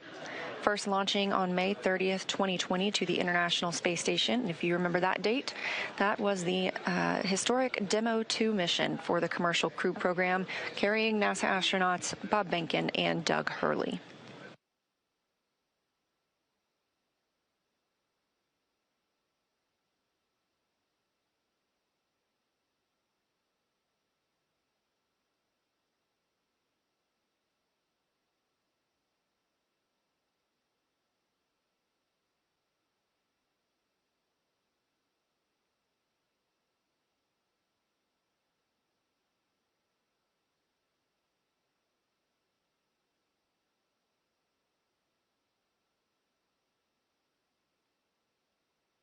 What you're seeing here are SpaceX team members. They are preparing the vehicle to be moved to that egress platform, making sure everything is safe, that the rigging is properly attached.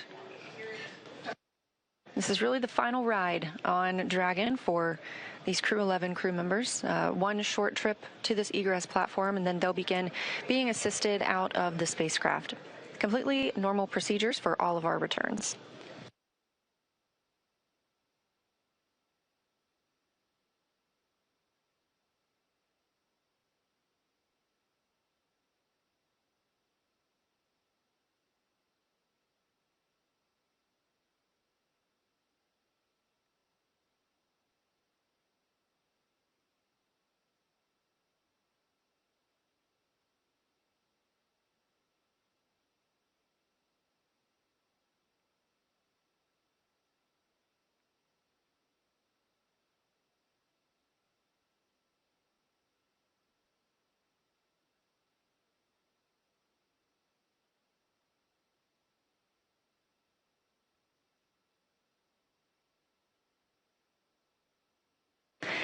And this is a live view from Mission Control in Houston, Texas, the International Space Station Flight Control Room.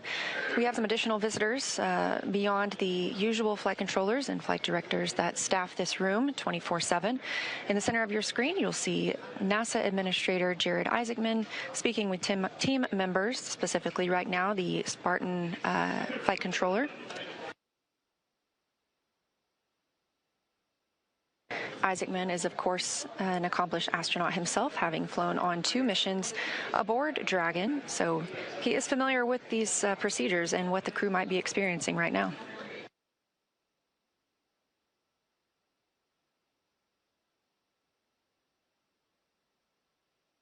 Back on the recovery ship, the teams continue to prepare to move Dragon to that egress platform. We'll get ready to officially welcome home the Crew 11 astronauts and cosmonaut. Again, that's NASA astronauts Zena Cardman and Mike Fink, JAXA's astronaut Kimya Yui, and Roscosmos cosmonaut Oleg Platonov, wrapping up a 167-day in space for these crew members.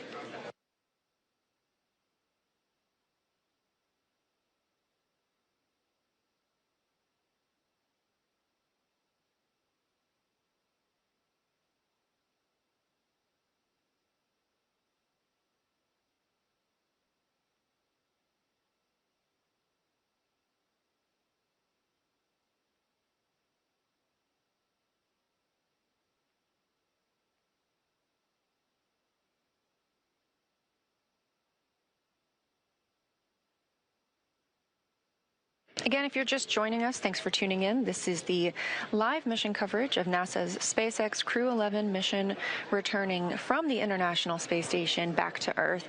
As you can see, this is the Dragon spacecraft, and splashdown occurred at 2:41 a.m. Central Time, right on time.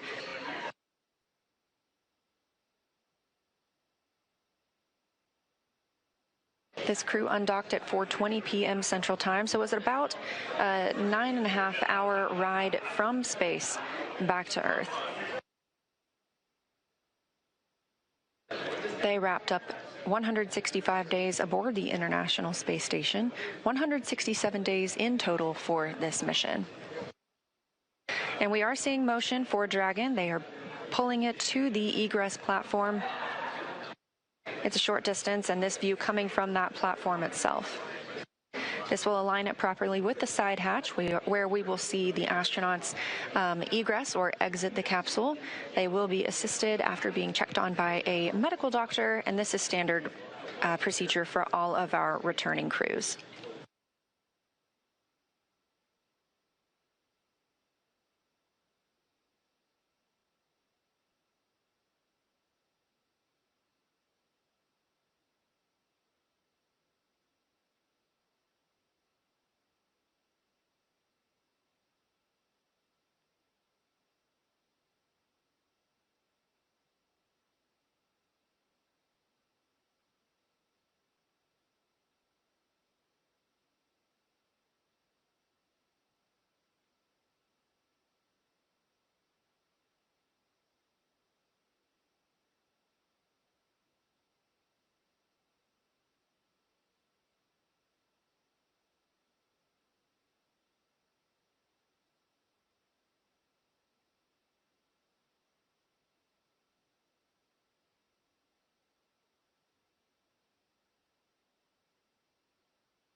We are getting confirmation that the spacecraft hatch is ready to be opened. Again, this will be the first time. For side hatch opening and egress. It's been an honor flying with you. Standing by for side hatch, and the honor is ours. Thank you so much.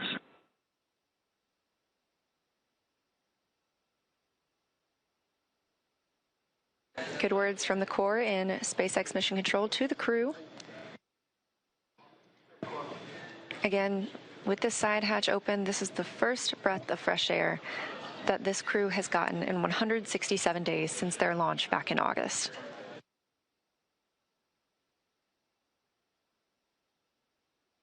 That hatch opening coming at 3:19 a.m. Central Time, and with a splashdown occurring at 2:41 a.m. Central Time, a pretty rapid access of the crew.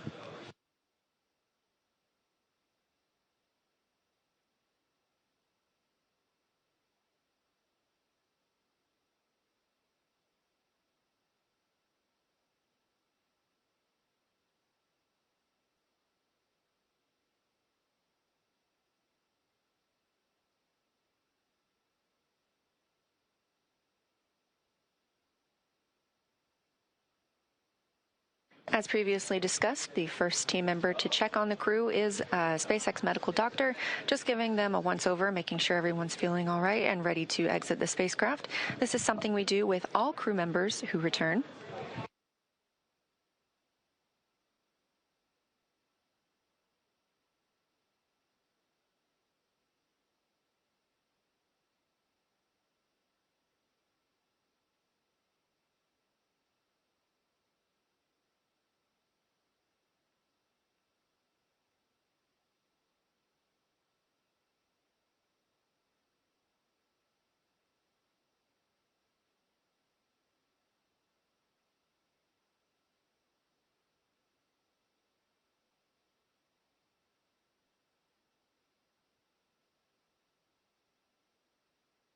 And getting a quick picture inside the capsule is NASA photographer Bill Ingalls.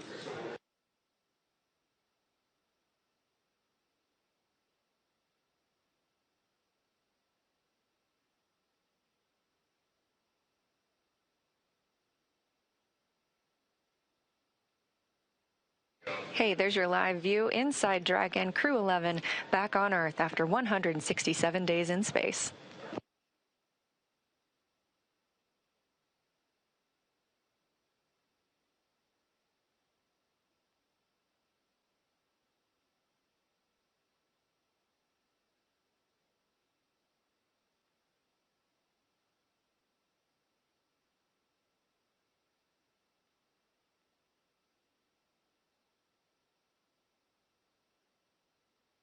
Again, next on the checklist for tonight is crew egress or exit.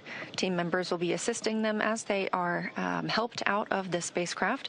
Again, it's been 167 days since they were back on Earth, so our standard procedure will be followed here as well, where they are assisted out of the spacecraft and placed on essentially a gurney, and then they will receive some medical checks aboard the ship before flying back to land.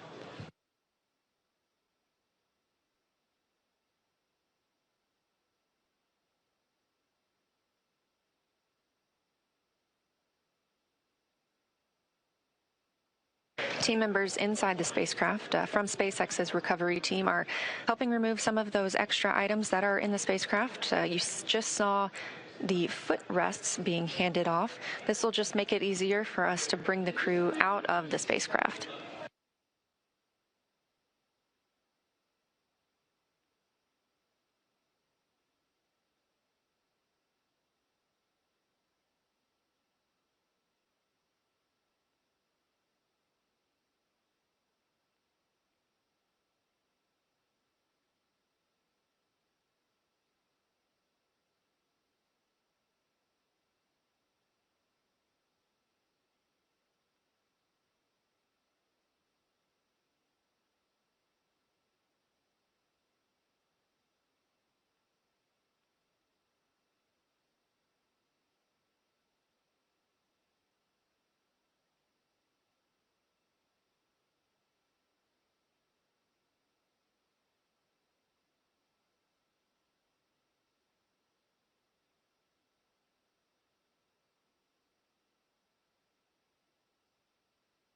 just over 40 minutes since our crew splashed down off the coast of San Diego. Again, that coming at 2:41 a.m. Central Time. We are expecting to see them exiting the spacecraft very soon.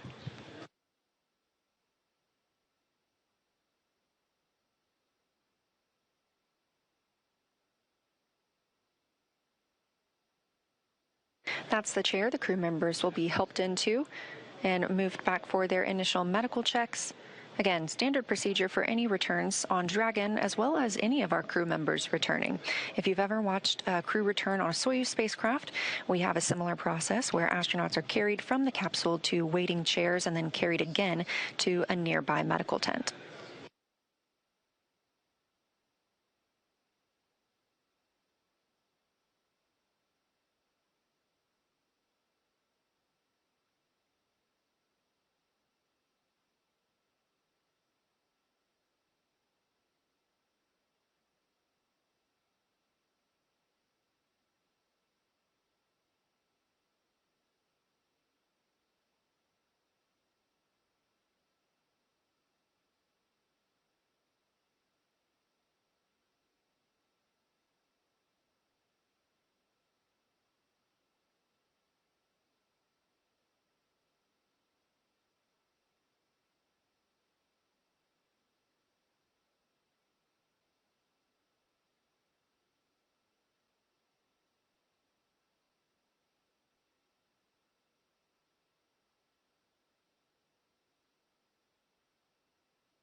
Again, you're watching live coverage of Crew 11's mission and return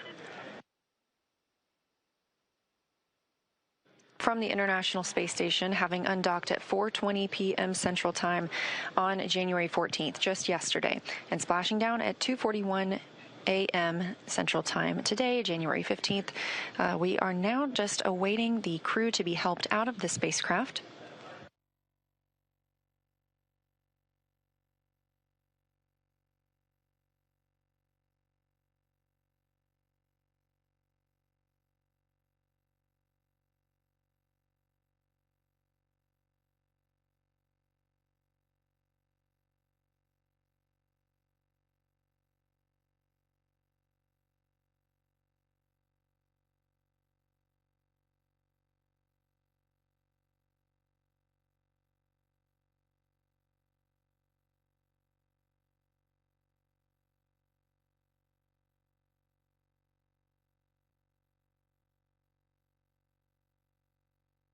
And it looks like our first crew member out of the spacecraft is NASA astronaut Mike Fink.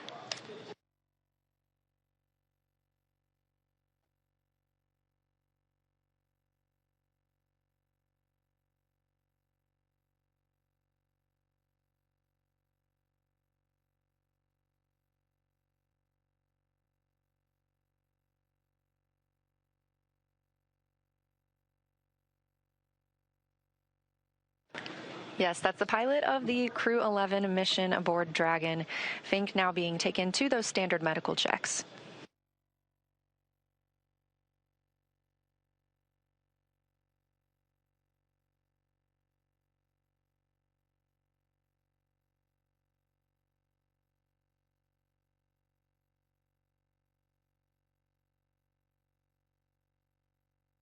And since we just saw Mike Fink, it's worth noting he now has 549 total days in space. That's the fourth all-time most days for NASA astronauts.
Standing by for our next crew member to exit the spacecraft.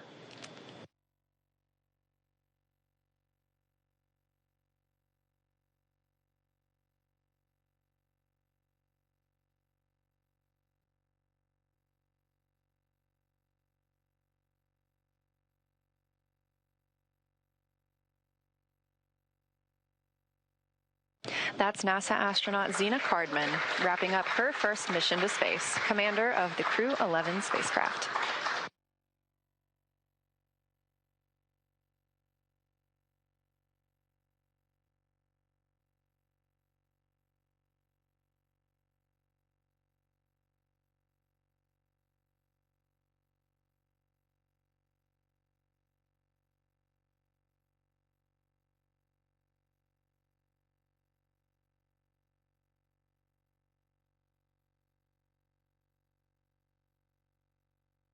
That's another footrest being handed out of the capsule, and we'll be standing by to see who is next to be brought out of the spacecraft. Again, you see them being helped onto these stretchers. They are being escorted back to their routine medical checks.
Our next crew member to exit the spacecraft is JAXA's astronaut Kimya Yui. Yui just reached the milestone of 300 days in space across 2 missions. You can see some cheering on the SpaceX recovery ship, and you can probably also hear a little bit of celebration here in Mission Control Houston as well. That's another foot restraint, or a foot rest, I should say, being brought out of the spacecraft, clearing the way for our final crew member to exit, and that will be Roscosmos cosmonaut Oleg Platonov.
And we see the fourth crew member of Crew 11 being helped from the vehicle now. That is Roscosmos cosmonaut Oleg Platonov, also wrapping up his first mission to space.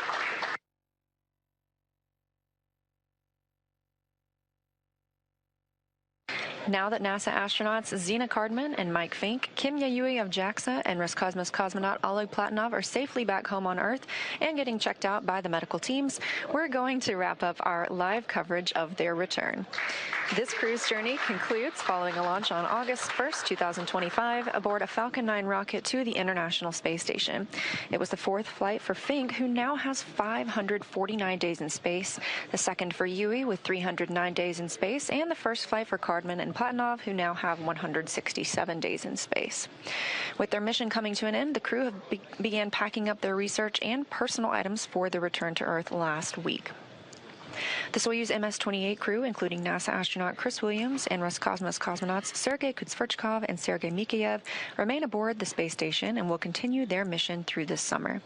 Crew 12 is currently scheduled to launch as soon as mid-February and will provide more information once that is available.